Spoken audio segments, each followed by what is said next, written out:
Hello students, जैसे कि हमने लास्ट वीडियो में जॉइंट प्रोडक्ट किया, तो उसी वीडियो से जॉइंट प्रोडक्ट किसे कहते हैं उसी से उसके फीचर्स निकल आते हैं। जो हम अभी फीचर्स आपके साथ डिस्कस करेंगे यही उसकी डेफिनेशन होती है जॉइंट प्रोडक्ट की, है ना। मैंने आपके साथ ऐसे ही डिस्कस किया है पहले भी। तो कैरेक्टरिस्टिक्स ऑफ जॉइंट प्रोडक्ट, इसके मेन फीचर्स क्या है। The value of all the joint product is more और लेस द सेम, है ना। जैसे अब बटर हो गया, है ना, तो क्रीम होगी, है ना। तो ये सारी क्या वैल्यू इनकी एक दूसरे के नज़दीक होते हैं। सारे मेन प्रोडक्ट टाइप ही कंसिडर किया जाता है। The value of all the joint product हमने ये नहीं किया ये मेन है ये मेजर है ये जॉइंट प्रोडक्ट इज मोर और लेस द सेम, ठीक है। Such product don't necessary require processing after a point of separation.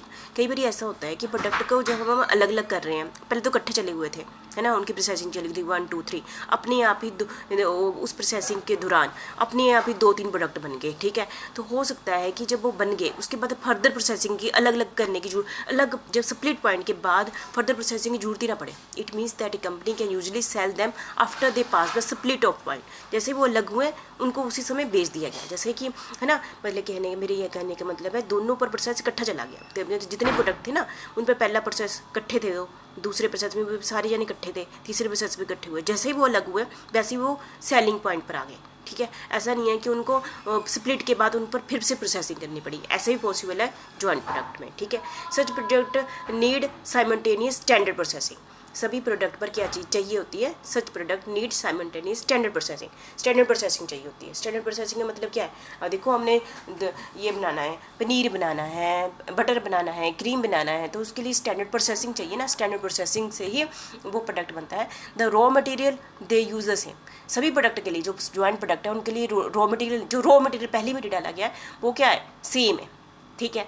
और करेक्ट, और इसकी फीचर्स क्या है, correct collection, completion and classification of process cost, ठीक है। डिटर्मिनेशन ऑफ प्रॉफिट और loss on each line of the manufacture, ठीक है। हम इसलिए इन जॉइंट प्रोडक्ट को कंसीडर करते हैं ताकि हम हर प्रोडक्ट का profit and loss each line पर निकाल सकें। Determination of the pattern of the production, but हम ये भी डिसाइड करते हैं कि पैटर्न ऑफ द प्रोडक्शन कैसे है, जैसे बटर का प्रोडक्शन कैसे होगा, क्रीम का प्रोडक्शन कैसे होगा, पैटर्न क्या है।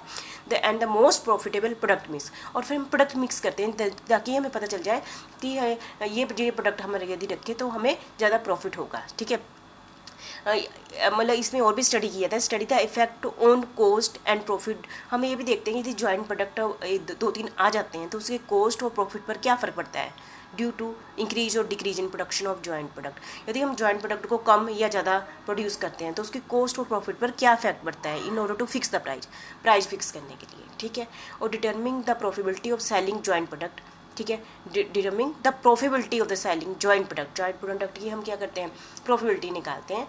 एंड बाय प्रोडक्ट आपको पता है ये वो अलग कंसेप्ट है, as they come out at the split of point and maximum profit through margin contribution analysis, ठीक है। तो आप समझेंगे जॉइंट प्रोडक्ट क्या होता है। जॉइंट प्रोडक्ट ऐसा प्रोडक्ट होता है जब हम एक जैसा रॉ मटेरियल डालते हैं उसे अपने आप ही कुछ प्रोसेसिंग के बाद 2-3 चीज़ें बन जाती हैं और जिनकी इकोनॉमिक वैल्यू क्या है, सेम ही है, ऊपर नीचे हो सकती हैं, और बल्कि ऐसा भी होता है कि हम सभी को मेन प्रोडक्ट मान लेते हैं, ठीक है। तो मतलब कि तो इस टाइप को हम क्या कहते हैं, जॉइंट प्रोडक्ट कहते हैं। ये थे इसके कुछ फीचर्स, ठीक है। Thank you.